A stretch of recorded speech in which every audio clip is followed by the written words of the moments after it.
What if the person who raised you no longer recognizes you?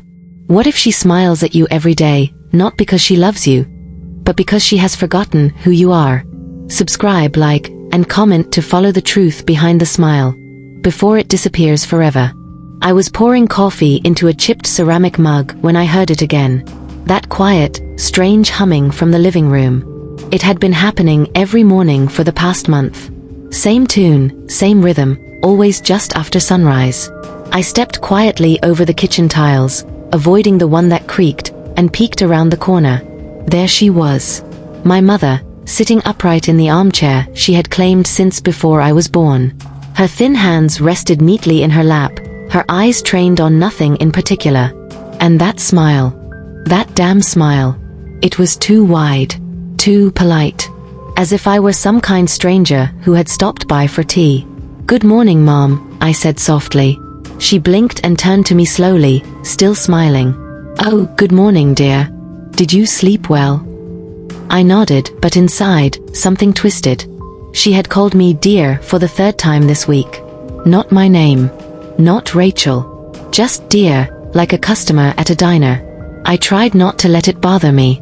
The doctors had warned me about this. Early onset dementia, they had said. Possibly mixed with trauma. Possibly something else. But I was not prepared for how deep the cracks would run.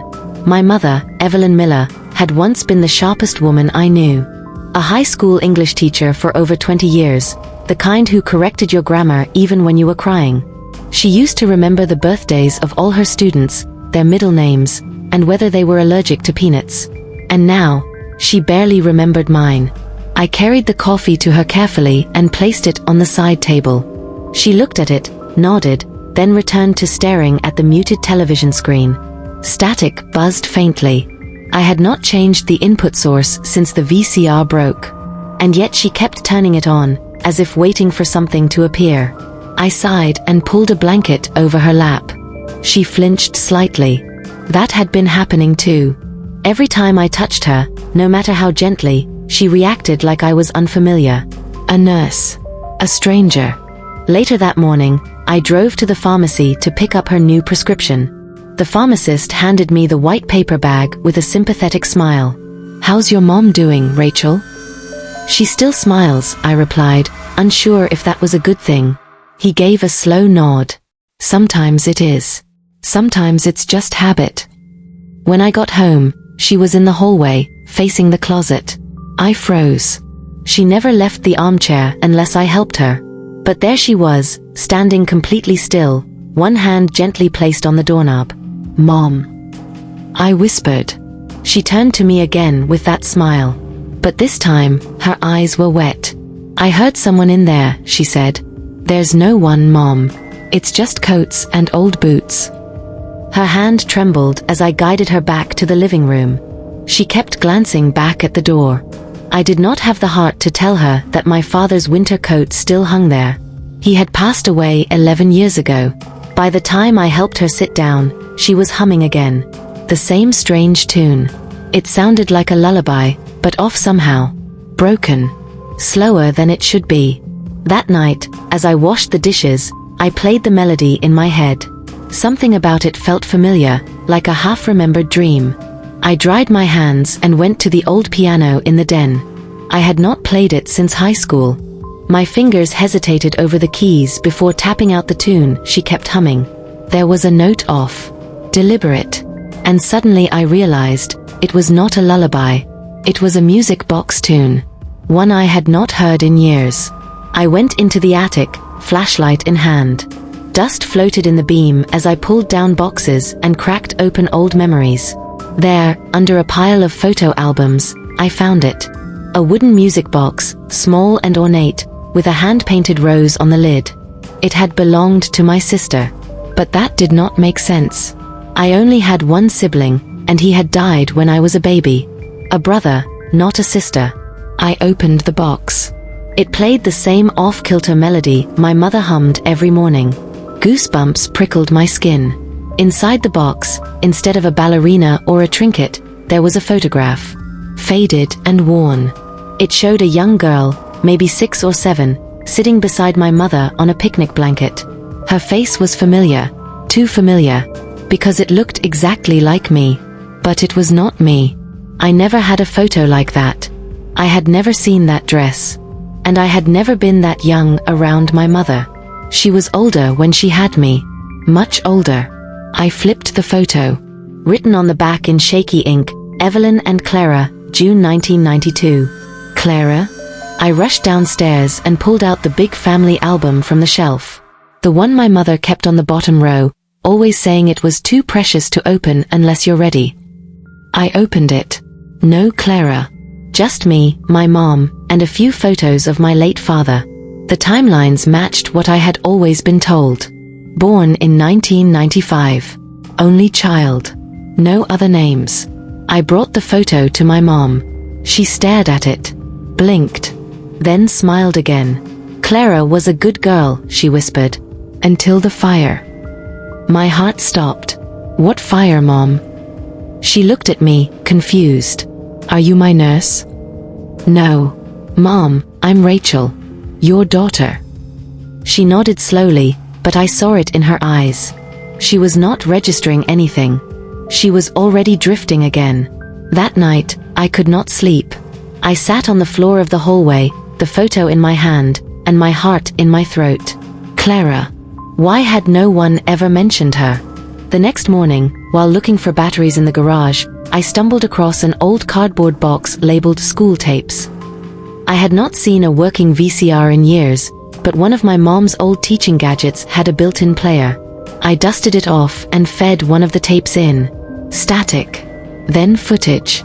Children laughing. A classroom. My mother standing at the front, her hair long and dark. She looked younger, The footage flickered again. Another clip. This time, the camera was pointed toward a backyard. A child was running. Same girl from the photo. Clara. She spun in circles, giggling. My mother called her name. But then the camera tilted slightly. I could hear another voice behind it. A man's voice. Say hi to Daddy, Clara. The voice sounded wrong. Not my father. I knew his voice. I remembered it. This one was different. Sharper. Suddenly, the screen turned black. Then came a date, October 12, 1992. That was 3 years before I was born. I inserted another tape. My hands shook. This one was labeled Therapy, Session 5. The same room. My mother sitting across from a man in a suit, scribbling on a pad. She keeps talking to Clara, the man said, even though she's gone. My mother's voice cracked. Because I still see her. I still feel her in the house. The therapist nodded slowly. Evelyn, you do know Clara is not your daughter anymore. That's why you came to us. My breath caught in my throat. The tape clicked off. I sat back, eyes wide. The silence in the garage grew heavy. Was Clara adopted? Was she someone else's child? Or worse, was I? I needed answers. And my mother, the one who now looked at me with the wrong kind of smile, might be the only one who could give them, but only if she remembered, or if I could find more tapes. I did not sleep that night. The image of the girl, Clara, spinning in the backyard played on a loop in my mind, as if my brain had recorded the tape along with the machine. Her laugh echoed in my ears, and I could still hear the voice behind the camera. That man. That voice I could not place. And that word, Daddy, spoken like it was meant to be comforting, but felt completely wrong. I sat on the floor of my bedroom, surrounded by the other VHS tapes from the box. Most were unlabeled or cryptically titled with numbers, dates, or letters that meant nothing to me. I chose one with just a single word written on its label in black marker, Clara. I hesitated, then pushed it into the old VCR TV combo. The machine made a low clicking noise and the screen buzzed to life. Static. Then color. The video opened to a different scene entirely. It was indoors. A hospital room. Pale green walls. A thin bed. My mother sat in a chair by the window, holding Clara's hand. Clara looked pale, too quiet. She had an 4-line in her arm. My mother was singing softly. The same broken lullaby. The date stamped on the bottom corner read, September 7th, 1992. I leaned forward. The door opened. A nurse entered. She had a clipboard in her hand and a name tag that read St. Michael's Recovery Center. Recovery? Recovery from what? The nurse said something I could not hear. The audio was faint. But my mother nodded, stood, and kissed Clara on the forehead. Then the tape cut out. It resumed in a different location. A wide room. Linoleum floor. Mirrors on the wall. Children sat in a circle, most in hospital gowns, some looking at the camera nervously. My mother sat among them. Clara too. Her hair had been cut short. I suddenly realized, this was not a regular hospital. This was a psychiatric facility. I paused the tape, heart pounding. Clara had been a patient. My mother had worked there. That did not add up. My mother had been a teacher her entire life. Not a therapist. Not a nurse. Unless this had nothing to do with work. I replayed the clip. Clara did not look sick. She looked, watched, observed. Another voice broke the silence on the video. Male. Calm. Too calm. Clara, would you like to tell us about the dream you had? She shook her head slowly. It's okay, the voice continued. We are all listening. Clara looked into the camera and said, she was not my real mommy. She only pretended to be. I slammed the stop button. My hands were shaking. My lungs burned. Who was she talking about? My mother? Was she pretending to be Clara's mother? I searched through the rest of the tapes, now frantic. I needed to understand what had happened. How had Clara ended up in a hospital? Why had she vanished from every photo album, every record of our family? And more importantly, why did I look so much like her? I brought the tapes into the living room, stacking them beside my mother's chair. She was napping, her head tilted gently, a thin strand of white hair falling over her brow. I crouched beside her and whispered, Mom. She opened her eyes slowly. I held up the photo of Clara. Do you remember her? Her expression softened for a moment, like something cracked open behind her eyes. She did not like the mirror, she said quietly. She used to cover it with a blanket before bedtime. Who, Mom? She said her eyes were wrong. Said they belonged to someone else. My throat tightened. Did she think she was someone else? My mother blinked. She thought she was me. What? She thought she was me, she repeated, more firmly this time. She used my voice. My handwriting. She even wrote letters to your father, pretending to be me. I sat back on my heels. This was not about trauma anymore. This was something deeper, stranger. Was Clara your daughter? I asked. Silence. Then, almost inaudibly, she was supposed to be. What do you mean? But she had already slipped again, staring at the window, humming the lullaby. Later that evening, I searched through a locked drawer in her bedroom. I had never dared open it before. The key had always hung on a small necklace chain she wore. She no longer did. Inside, there were old letters, some addressed to Dr. Evelyn M. Others had return addresses from institutions across the state. Mental health facilities. Child welfare services. Legal departments. One letter stopped me cold. It was dated November 18, 1992. It read, Dear Dr. Miller, we are writing to confirm receipt of your formal resignation from the board. We understand the personal nature of the circumstances and respect your request for privacy moving forward. Regarding the matter of Clara A.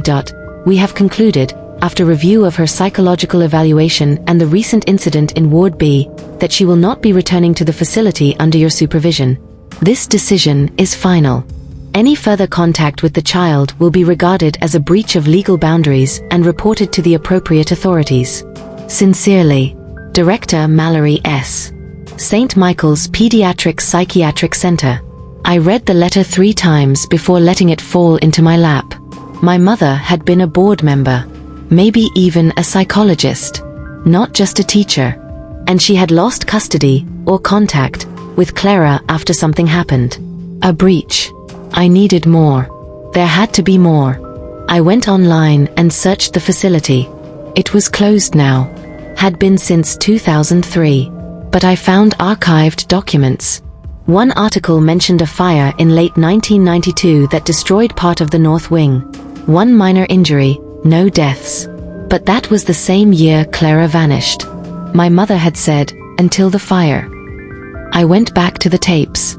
Inserted the one marked with the date, October 24th, 1992. The screen flickered. A bedroom, dimly lit. The music box sat on a shelf.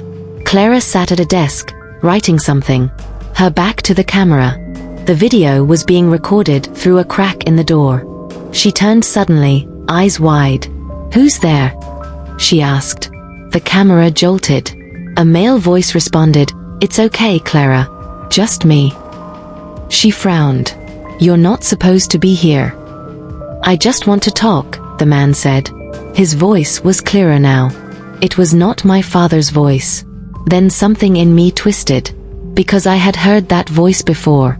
On an old voicemail. From my uncle. My mother's younger brother, Gregory. The camera zoomed slightly as Clara backed away. "I told them already," she said. "I told them everything." The screen went black. Then another clip. A building on fire. Screams in the background. And Clara's voice, "I am not her. I am not her." I shut off the machine. My hands were ice. I walked into the living room. "Mom," I said, kneeling in front of her. "Did Gregory hurt Clara?" She blinked. Then, for the first time in weeks, her voice was clear. "He made her into something else," she said. "He said it was to protect her." From what? From being taken away. I felt sick. My uncle had no children. He had vanished in 1993 after a workplace dispute, supposedly moved states. But now I was not sure. And then the question landed. What if?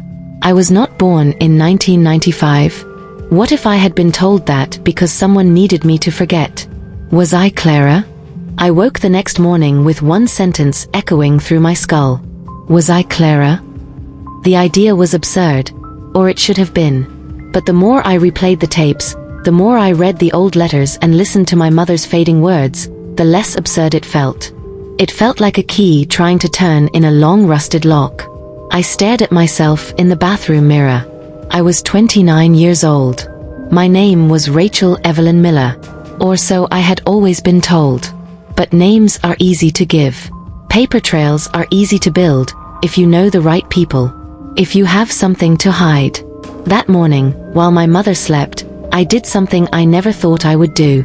I drove to the county records office. I waited nearly an hour, filled out a request form, and handed it to the clerk. Birth certificate, I said. For Rachel Evelyn Miller. Born June 13, 1995. The woman behind the glass took the form, typed for a moment, and frowned. Are you the subject listed? Yes. She nodded. Hang on. She disappeared for several minutes, returned with a file folder, and handed me a copy. I took it outside and sat on the concrete bench by the exit. The heat was heavy. My palms were already slick. I opened the envelope. My name was there. So was the birth date. So were my parents, Evelyn Miller and Robert Miller. But something was off. The certificate had been issued in August 1997. 2 years after I was supposedly born. I flipped the paper over. A notation in red ink. Corrected certificate reissued following petition by legal guardian. Original record sealed per court order. Court order? I checked the footer. The file reference code was stamped with an old case number, 92 FC 318B. I drove directly to the family court archives. The clerk there was less friendly. We do not release sealed files without proof of standing or court approval. I slid my ID across the counter. She squinted. You are the child listed in the file? I think so, I said honestly. She narrowed her eyes, disappeared into the back, and returned 20 minutes later with a heavy brown file. No photocopies, she warned. You can view in the reading room only. I nodded and took the file into the quiet chamber in the back. The first page stopped my breath. Petitioner, Dr. Evelyn Miller. Respondent, State of Massachusetts, Child Protective Division. Subject, Clara Ainsley, age 7. I stared at the name. Clara Ainsley. Ainsley. Not Miller. The next page showed a grainy black and white photo of a young girl. The same one from the VHS. The same face I saw every day in my mirror, minus the passage of time. It was me. Or it was Clara. I turned page after page. The court transcript detailed Evelyn's petition to adopt Clara after the closure of a psychiatric ward due to staff misconduct and procedural violations involving juvenile patients. There were notes from doctors, behavioral assessments, a short statement from the state investigator. Due to the subject's traumatic memory suppression and the loss of identifying documents in the facility fire, definitive identity verification has been delayed. The petitioner, Dr. Evelyn Miller, has expressed willingness to take full guardianship under new legal identity to minimize psychological regression in the child. New legal identity. Minimize psychological regression. They had not just renamed me. They had rewritten me. I was Clara, and I had no memory of it. When I returned home, the world felt unstable. Like the furniture had all shifted 2 inches to the left, just enough to be wrong but not enough to call attention. I stood in the hallway and looked at my mother. She was watching television again. A nature show this time. Her smile was back. I sat across from her and held her gaze. Why did you rename me? She did not answer. Why did you erase her? Still nothing. But her hand, resting on the armrest, twitched slightly. I found the court records, I said. I know who I was. I know what happened at St. Michael's. I know about the fire. Her eyes flinched at that last word. I know about Uncle Gregory, I added. She closed her eyes. For a long moment, I thought she might fall asleep. But instead, she began to speak. Very softly. I tried to save you. From what? From yourself, she whispered. From the things they said you saw. From what they said you did. My blood ran cold. What do you mean, what I did? Her eyes opened again, suddenly clearer than they had been in months.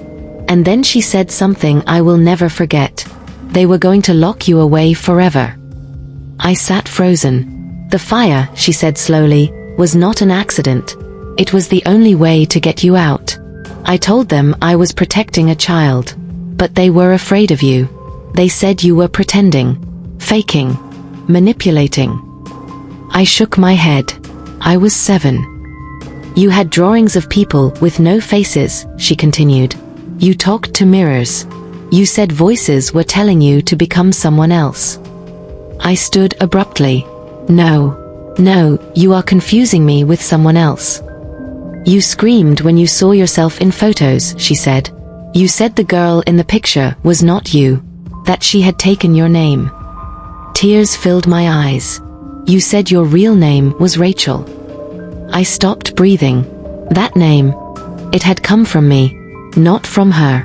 You chose it, she said. You told me. Rachel is who you wanted to be, not Clara. Clara was gone, you said. Clara was broken. I backed away, hands trembling. I do not believe you. She looked at me, truly looked at me, for the first time in years. I did not lie to you, she said. I gave you a chance to start over. I left the house in a haze.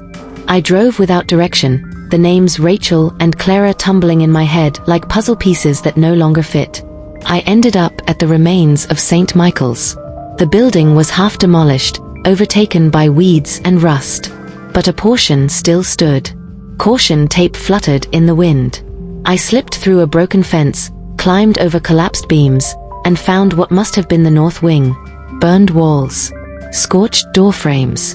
And there, on a charred wall, were faint markings. Crayon. A figure drawn in red. A girl with no mouth. I stumbled back. Suddenly, a voice behind me. You are not supposed to be here. I turned. A man stood in the shadows. Grey beard. Long coat. Holding a flashlight. I am looking for answers, I said. He tilted his head. You are Evelyn's daughter. I nodded cautiously. Do you know her? I knew her brother. My heart pounded. Gregory. The man's face hardened. He used to bring that little girl here. Said he was trying to correct her. What do you mean? Conditioning, he called it. Said she kept splitting. Said she would not stay in one name, one body.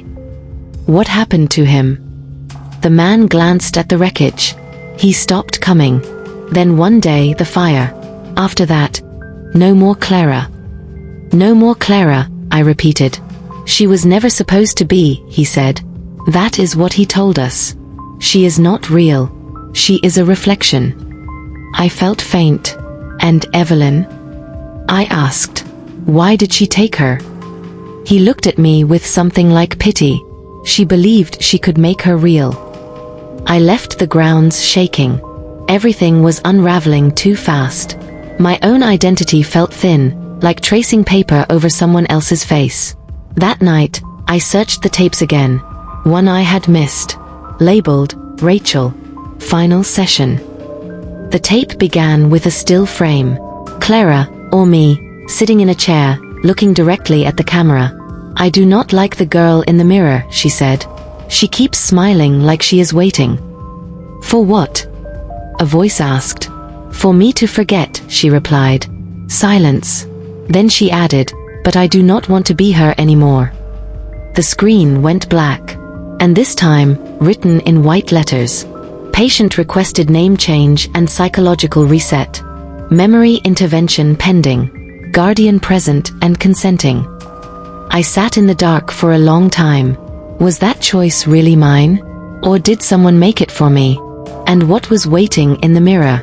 I did not sleep that night. I sat on the floor of the living room, surrounded by VHS tapes, photographs, court records, and my own reflection in the black screen of the television. I watched it carefully, searching for some kind of crack, some difference between the girl sitting in the dark and the one I had always believed myself to be. But the reflection never blinked first. In the morning, I made my mother breakfast. Toast. Soft eggs. Warm tea with a little honey. She watched me from her chair, eyes clearer than usual, her body still frail, but something behind her gaze had returned. Maybe it was memory. Maybe it was guilt. Maybe both. Did you dream last night? She asked. I nodded. Yes. She waited. About her. I think I dreamed about all of them, I said. Clara. Rachel. Me. She looked down at her tea. I want to know the truth, I said. All of it. My mother took a deep breath. Her hands trembled slightly as she folded them together. You were born in a winter storm, she said. Not in June, like the certificate says. Snow was blowing sideways. No doctor could make it in time. A neighbor helped. Gregory was supposed to stay away, but he came anyway. She paused. You were already strange, she said. You would stare at corners. Not walls, not windows. Just corners. As if something was hiding there. And you used to talk to it. I did not interrupt. I thought it was just imagination. Then the drawings started. And the voices. You told me your name was not Clara. That Clara had disappeared. What happened after that? I was afraid, she said. Afraid they would take you. Afraid you were sick. Afraid you were something I did not know how to help. So you brought me to the facility. She nodded. Gregory worked there then. He said he had methods. Said he could help root out the lies. My chest tightened. But he did not help you, she added. He hurt you. He called it therapy, but it was punishment. He tried to strip you down to silence.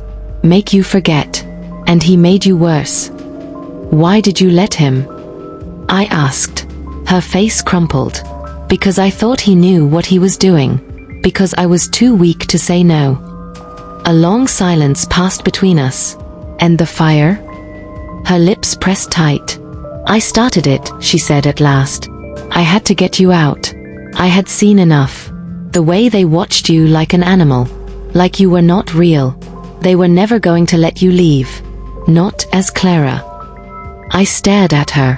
So you faked everything. I changed the story, she said. Gave you a new name. A clean page. And I never said her name again. I buried every reminder. Every trace. Even the tapes. I could not throw them away, but I could hide them. I asked the final question quietly. Why does it feel like she is still here? My mother looked at me sadly. Because part of her is. She reached for my hand. Clara was never evil, she said. But she was fractured. And when people are afraid of broken things, they try to reshape them. I sat beside her on the floor, and for the first time in what felt like forever, she held me without flinching. Later that day, I returned to the attic. I found an old shoebox under the eaves, labeled in faded marker, Clara's room. Inside, a small stuffed bear, missing one eye. A drawing of two girls, one labeled Clara, one unlabeled. A broken hair clip, and a folded piece of paper. A note, written in child's handwriting. Dear Mommy, Rachel says she can stay longer now. She says I do not need to be afraid anymore. She says when I forget how to smile, she will smile for me. I think that is nice. I think that means we are the same. Love. Clara. My hands trembled as I read it again. Rachel had not been a lie. She had been a lifeline. A name I gave myself to escape what Clara had been through. Maybe I had not been pretending. Maybe I had been surviving. In the end, it did not matter. I went into the bathroom, faced the mirror, and I smiled. Not because I had figured it all out. Not because I had tied every thread. But because I was still here. I had not disappeared. Not completely. That evening, I buried the tapes in the backyard. Not as an act of shame, but as a way of closing a chapter. I kept the drawing. And the name. Rachel. In the weeks that followed, my mother slipped further into her haze. Some days she remembered me. Others, she called me Mississippi. Once, she asked where Clara had gone, and I told her she was safe. She smiled. The right kind of smile this time. One day, while sorting through her closet, I found an old camcorder. Still functional. A blank tape inside. I sat down and pressed record. And I spoke. Hi. My name is Rachel. I think I was once someone else. Maybe I still am. But this is what I know now. Sometimes when we break, we build something stronger in the shape of what came before. Sometimes we need a name to grow into. And sometimes we bury what we were, not to forget, but to remember gently. I paused. And if you are watching this someday, wondering who you really are, just know this, you do not have to be only one person. You just have to be whole. Click. The tape stopped. And outside, the wind moved through the trees like a song half remembered.